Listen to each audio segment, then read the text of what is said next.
사도행전 5장. 아나니아라는 사람은 그의 아내 삽비라와 함께 재산을 팔았습니다. 그는 그 돈의 일부를 떼어 자기 것으로 숨겨두고는 나머지를 사도들의 발 앞에 가져와 바쳤습니다. 그의 아내도 이 사실을 다 알고 있었습니다. 그러자 베드로가 말했습니다. 아나니아야, 어떻게 내가 사탄에게 마음을 빼앗겨 성령을 속이고 땅값으로 받은 돈의 일부를 내 것으로 몰래 숨겨놓았느냐. 그 땅은 팔기도 전에 내 소유였고 또 팔고 난 뒤에도 내 마음대로 처분할 수 있지 않았느냐. 그런데 왜 이를 마음에 품었느냐. 너는 사람을 속인 것이 아니라 하나님을 속인 것이다. 아나니아는 이 말을 듣자마자 쓰러져 죽었습니다. 그리고 이 일을 듣는 사람들은 모두 두려움이 사로잡혔습니다. 그때 청년들이 들어와 그 시체를 싸서 들고 나가 묻어 주었습니다. 3시간쯤 지나서 그의 아내가 무슨 일이 일어났는지도 모르고 들어왔습니다. 베드로가 그녀에게 물었습니다. 말해보아라. 너와 아나니아가 땅을 팔아 받은 돈이 이것뿐인가? 삽비라가 대답했습니다. 네, 그게 전부입니다. 베드로가 그녀에게 말했습니다. 너희가 어째서 서로 짜고 주의 영을 시험하려고 하느냐? 보아라, 내 남편을 묻은 사람들이 문 앞에 있으니 이번에는 너를 메고 나갈 것이다. 바로 그 순간 삽비라도 그 발 앞에 쓰러져 죽었습니다. 그러자 청년들이 들어와 그가 죽은 것을 보고는 메고 나가 그 남편 곁에 묻었습니다. 온 교회와 이 일에 대해 소문을 들은 모든 사람들은 큰 두려움에 사로잡혔습니다. 사도들은 사람들 가운데 많은 기적들과 표적들을 일으켰습니다. 그리고 믿는 사람들은 모두 한마음으로 솔로몬 행각에 모이곤 했습니다. 다른 사람들은 감히 그 모임에 끼어들지 못했습니다. 그러나 백성들 사이에서는 그들에 대한 칭찬이 자자했습니다. 더욱이 남녀할 것 없이 점점 더 많은 사람들이 주를 믿게 돼 그 수가 늘어났습니다. 심지어 사람들은 베드로가 지나갈 때 혹시 그의 그림자에라도 덮일까 해서 들것과 자리에 환자들을 눕힌 채 거리로 데리고 나왔습니다. 예루살렘 근처의 마을에서도 많은 사람들이 환자들과 더러운 귀신에 시달리는 사람들을 데리고 모여들었고 그들도 모두 고침을 받았습니다.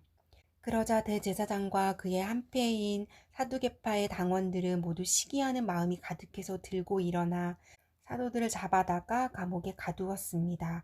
그러나 그날 밤 주의 천사가 감옥 문을 열고 사도들을 밖으로 데리고 나오며 말했습니다. 가라, 성전에 서서 백성들에게 이 새 생명의 말씀을 모두 전하라. 이 말을 듣고 그들은 이른 아침 성전으로 들어가 사람들을 가르치기 시작했습니다. 그때 대제사장과 그 일행이 도착해 공회와 이스라엘 자손의 모든 장로들을 소집하고 감옥에 사람을 보내 사도들을 데려오게 했습니다.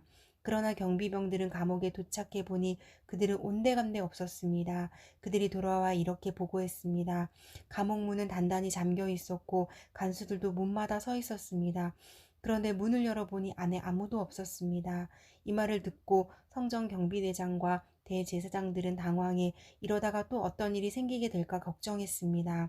그때 누군가 들어오더니 말했습니다. 보십시오. 감옥에 가둔 그 사람들이 성전에 서서 사람들을 가르치고 있습니다. 그러자 경비대장은 부하들과 함께 나가서 사도들을 잡아왔습니다. 그러나 강제로 끌고 오지 않았는데 그것은 사람들이 자기들에게 돌을 던질까 겁이 났기 때문입니다. 그들은 사도들을 데려다가 대제사장의 신문을 받도록 공회 앞에 세웠습니다. 대제사장이 말했습니다. 우리가 예수의 이름으로 가르치지 말라고 단단히 주의를 주지 않았느냐? 그런데 너희는 온 예루살렘을 너희 가르침으로 가득 채우고 이 사람의 피에 대한 책임을 우리에게 뒤집어 씌우려고 하는구나. 베드로와 다른 사도들이 대답했습니다. 사람에게 순종하기보다 하나님께 순종하는 것이 마땅합니다. 당신들이 나무에 달아 죽인 그 예수를 우리 조상들의 하나님께서 살리셨습니다. 하나님께서는 이스라엘에게 회개와 재용서를 주시려고 예수를 그분 오른편에 높이셔서 왕과 구세주가 되게 하셨습니다. 우리는 이 모든 일의 증인이고 하나님께서 그분께 순종하는 사람들에게 주신 성령 또한 그 일들의 증인이십니다. 그들은 이 말을 듣고 화가 치밀어 사도들을 죽이려고 했습니다. 그런데 가말리엘이라는 한 바리새파 사람이 공회 가운데 일어났습니다. 그는 율법학자로서 모든 사람의 존경을 한몸에 받고 있는 사람이었습니다. 그는 사도들을 잠시 공회 밖으로 내보내라고 명령하고는 이렇게 말했습니다. 이스라엘 사람들이여, 여러분이 지금 저 사람들에게 하려는 일에 신중을 기해야 합니다. 언젠가 드다가 나타나서 자신이 대단한 사람인 양 공포하고 다니자 400명가량의 사람들이 따랐습니다. 그러나 그는 죽임을 당했고 그를 추종하던 사람들은 모두 뿔뿔이 흩어지고 말았습니다. 결국 그 일은 아무것도 아닌 일로 끝났습니다. 그 사람 뒤에도 갈릴리 사람 유다가 인구 조사를 할 때 나타나서 많은 추종자들을 거느리고 반란을 도모했지만 역시 죽임을 당했고 그를 추종하던 사람들도 모두 흩어졌습니다. 그러니 지금의 경우에 대해서도 내가 한마디 하자면 저 사람들을 상관하지 말고 그냥 내버려 둡시다. 만일 그 목적이나 행동이 사람에게서 비롯된 것이라면 망하고 말 것입니다. 그러나 만약 하나님으로부터 나온 것이라면 이 사람들을 막을 수 없을 것입니다. 행여나 여러분이 하나님을 대적해 싸우는 사람이 될까 두렵습니다. 그의 충고는 충분히 설득력이 있었습니다. 그들은 사도들을 안으로 들여 채찍질하고는 예수의 이름으로 말하지 말라고 명령하고는 풀어주었습니다. 사도들은 예수 이름을 위해 모욕당하는 것이 합당하다고 생각하고는 기뻐하며 공회를 떠났습니다. 그들은 날마다 성전에서 또 집집마다 다니면서 예수께서 그리스도라고 가르치고 선포하기를 쉬지 않았습니다. 사도행전 6장. 이 무렵 제자들의 수는 점점 늘어났습니다. 그때 그들 가운데 그리스파 유대 사람들이 히브리파 유대 사람들에 대해 불평이 생겼습니다. 매일 음식을 분배받는 일에서 그리스파 유대 사람 과부들이 빠졌기 때문입니다. 그리하여 12사도들은 제자들을 모두 불러놓고 말했습니다. 우리가 음식을 분배하는 일로 인해 하나님의 말씀 가르치는 사역을 소홀히 여기는 것은 옳지 않습니다. 형제들이여, 여러분 가운데 성령과 지혜가 충만하다고 알려진 사람 7명을 뽑으십시오. 그러면 이 임무는 그들에게 맡기고 우리는 기도하고 말씀을 가르치는 일에 온 힘을 기울이겠습니다. 모든 사람들이 이 제안을 기쁘게 받아들였습니다. 그들은 믿음과 성령이 충만한 사람 스데반과 빌립, 브로고노, 니가노르, 디몬, 바메나, 유대교로 개종한 안디옥 사람 니골라를 뽑았습니다. 그들은 이 사람들을 사도 앞에 세웠고 사도들은 그 사람들 머리 위에 손을 얹고 기도했습니다. 이렇게 해서 하나님의 말씀은 계속 널리 퍼져나갔으며 이로써 예루살렘에 있는 제자들의 수도 많이 늘었고 더욱이 수많은 제사장들도 이 믿음에 순종하게 됐습니다. 스데반은 하나님의 은혜와 능력이 충만해 사람들 가운데 큰 기사와 표적을 행했습니다. 그런데 그때 구레네, 알렉산드리아, 길리기아와 아시아 등지에서 온 유대 사람들로 구성된 이른바 자유인의 회당에 속한 사람들 가운데 스데반을 반대하는 사람들이 일어났습니다. 그들은 스데반과 논쟁을 벌이기 시작했지만 스데반이 지혜와 성령으로 말하는 것을 모두 당해낼 수 없었습니다. 그러자 그들은 돈을 주고 몇몇 사람을 시켜 스데반이 모세와 하나님을 모독하는 것을 들었다라고 말하게 했습니다. 그들은 이렇게 백성들과 장로들과 율법학자들을 선동해 스데반을 붙잡아 공회 앞으로 끌고 갔습니다. 그들은 거짓 증인들을 내세워 거짓 증언을 하게 했습니다.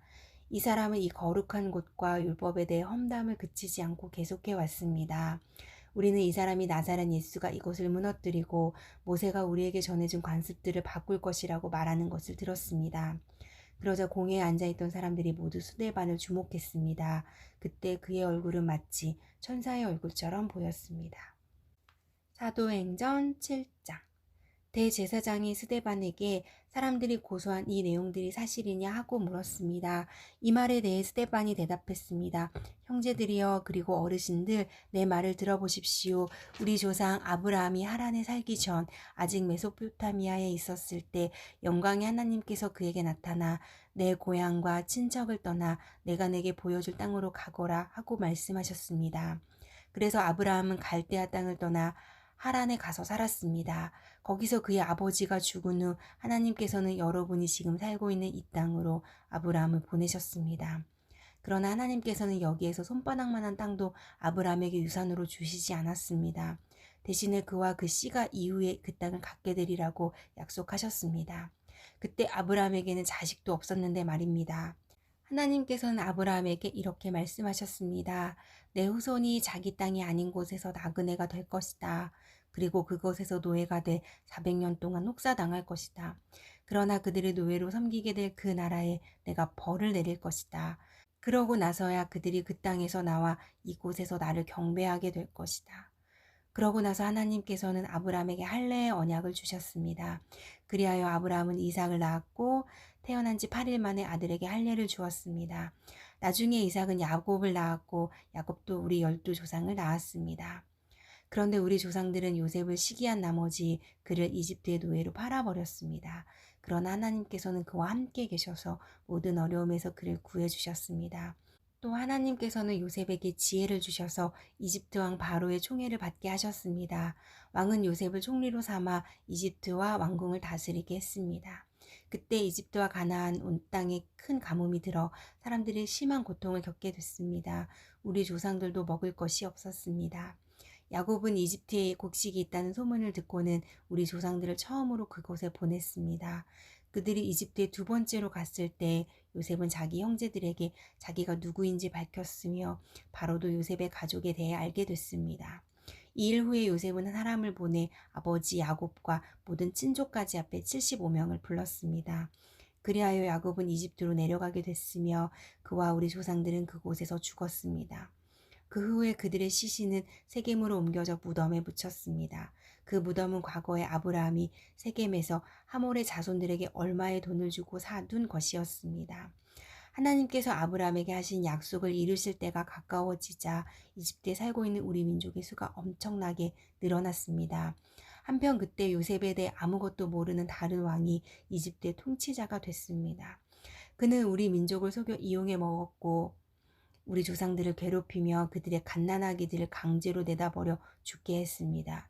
이때 모세가 태어났는데 그는 하나님 보시기에 남달리 아름다웠습니다. 모세의 부모가 석 달 동안 그를 집에 숨기면서 기르다가 어쩔 수 없이 밖에 내 버리게 됐는데 이때 바로의 딸이 그를 주워 데려다 자기 아들로 키웠습니다. 모세는 이집트 사람들이 가진 모든 지혜를 배웠고 그의 말과 행동에 큰 능력이 나타났습니다. 모세가 40살이 되자 자기 동족 이스라엘 백성들을 돌봐야겠다는 결심을 하게 됐습니다. 모세는 자기 백성들 가운데 한 사람이 이집트 사람에게 학대당하는 것을 보고 그 편을 들러갔다가 그 이집트 사람을 쳐 죽이고 원수를 갚아주었습니다. 모세는 자기 동족만큼은 하나님께서 자기를 통해 그들을 구원해 내실 것을 깨닫고 있으리라 생각했지만 실제로 그들은 깨닫지 못했습니다. 그 다음날 모세는 서로 싸우고 있는 두 명의 이스라엘 사람들에게 다가가 화해시킬 생각으로 말했습니다. 여러분, 당신들은 같은 형제들인데 어째서 다투고 있단 말입니까? 그러자 싸움을 걸었던 사람이 모세를 밀치며 말했습니다. 누가 당신을 우리의 지도자나 재판관으로 세웠소? 당신이 어제 이집트 사람을 죽인 것처럼 나도 죽이려는 것이오.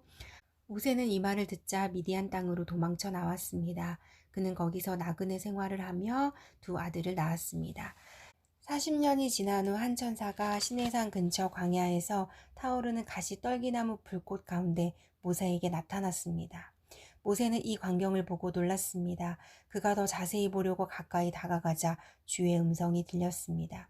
나는 내 조상의 하나님, 곧 아브라함과 이삭과 야곱의 하나님이다. 이에 모세는 두려워 떨며 감히 쳐다보지도 못했습니다. 그때 주께서 그에게 말씀하셨습니다. 내 신을 벗어라. 내가 서 있는 곳은 거룩한 땅이다. 내가 이집트에 있는 내 백성이 억압당하는 것을 분명히 보았고 또 그 신음소리를 듣고 그들을 구원하기 위해 내려왔다. 자, 이제 내가 너를 이집트로 보낼 것이다. 이 사람은 이스라엘 백성이 누가 당신을 우리의 지도자나 재판관으로 세웠소? 라면서 거부하던 사람인데 가시 떠밀기 나무 불꽃 가운데 나타났던 천사를 통해 하나님께서 직접 모세를 그들의 지도자와 구원자로 보내셨습니다. 모세는 백성을 이집트에서 인도해내면서 이집트와 홍해 앞에서 그리고 40년 동안 광야에서 기적들과 표적들을 행했습니다. 이스라엘 백성에게 하나님께서 너희 백성 가운데 나 같은 예언자를 보낼 것이다 라고 한 사람이 바로 이 모세입니다. 그는 시내산에서 말하던 그 천사와 함께 우리 조상들과 더불어 광야 교회에 있으면서 살아있는 말씀을 받아 우리에게 전해 주었습니다. 그러나 우리 조상은 그의 말을 듣지 않고 오히려 그를 거절하며 그 마음으로 이집트로 돌아갈 생각을 했습니다. 그들은 아론에게 우리를 인도할 신들을 만들어 주시오. 우리를 이집트에서 인도해낸 모세라는 사람은 도대체 어떻게 됐는지 모르겠소. 라고 말했습니다. 그리고 그들이 송아지를 본떠 우상을 만든 것이 바로 이때였습니다. 그들은 이 우상에게 제물을 바치고 자기들의 손으로 만든 것을 기뻐했습니다. 그러자 하나님께서는 그들에게서 돌아서시고 그들이 하늘의 별들을 섬기게 내버려 두셨습니다. 이것은 예언자들의 책에 기록된 것과 같습니다. 이스라엘 백성아, 너희가 40년 동안 광야에 있을 때 내게 희생 제물을 가져온 적이 있었느냐? 너희는 너희가 숭배하려고 만든 몰록의 천막과 너희 신 레판의 별을 높이 들었다. 그러므로 내가 너희를 바벨론 저편으로 옮길 것이다. 우리 조상은 광야에서 증거의 장막을 가지고 있었습니다. 이것은 하나님께서 모세에게 지시하신 대로 그가 본 양식에 따라 그대로 만든 것입니다. 우리 조상들은 이 장막을 물려받아 하나님께서 우리 조상들 앞에서 쫓아내신 이방 민족들의 땅을 차지할 때도 여호수아의 인도를 따라 그 장막을 가지고 가나안 땅에 들어갔습니다. 그리고 그 장막은 다윗의 시대까지 그 땅에 있었습니다. 다윗은 하나님의 은혜를 누린 사람으로 야곱의 집안을 위해 하나님의 처소를 짓게 해달라고 간청했으나 하나님을 위한 집을 지은 사람은 솔로몬이었습니다. 그러나 지극히 높으신 하나님께서는 사람이 지은 집에 계시지 않습니다. 이것은 예언자가 한 말과 같습니다. 주께서 말씀하시기를 하늘이 내 보좌이고 땅이 내 발판이다. 그런데 너희가 나를 위해 무슨 집을 짓겠느냐? 또 내가 쉴 만한 곳이 어디 있겠느냐? 이 모든 것을 다 내 손으로 만들지 않았느냐? 목이 곧고 마음과 귀가 꽉 막힌 사람들이여, 당신들도 여러분의 조상처럼 계속해서 성령을 거역하고 있습니다. 당신들의 조상이 핍박하지 않은 예언자가 있었습니까? 그들은 심지어 의인이 올 것을 예언한 사람들을 죽였고 이제는 당신들도 그 의인을 배반하고 죽였습니다. 당신들은 천사들이 전해준 율법을 받았으면서도 그것을 지키지 않았습니다. 그들은 이 말을 듣고 화가 치밀어 올라 스데반을 보며 이를 갈았습니다. 그러나 스데반은 성령으로 충만해 하늘을 우러러 하나님의 영광과 예수께서 하나님의 오른편에 서 계신 것을 보고 이렇게 외쳤습니다. 보십시오. 하늘이 열리고 인자가 하나님의 오른편에 서 계신 것이 보입니다. 그러자 그들은 귀를 막고 목이 찢어져라 소리를 지르며 그를 향해 일제히 달려들어 그를 성 밖으로 끌어낸 후 돌을 던지기 시작했습니다. 한편 목격자들은 자기들의 옷을 벗어 사울이라는 청년의 발 앞에 두었습니다. 그들이 돌로 칠 때 스데반은 주 예수여 내 영혼을 받아주소서라고 기도했습니다. 그러고 나서 스데반은 무릎을 꿇고 큰 소리로 주여 이 죄를 저 사람들에게 돌리지 마소서라고 외쳤습니다. 이 말을 끝낸 후 그는 잠들었습니다.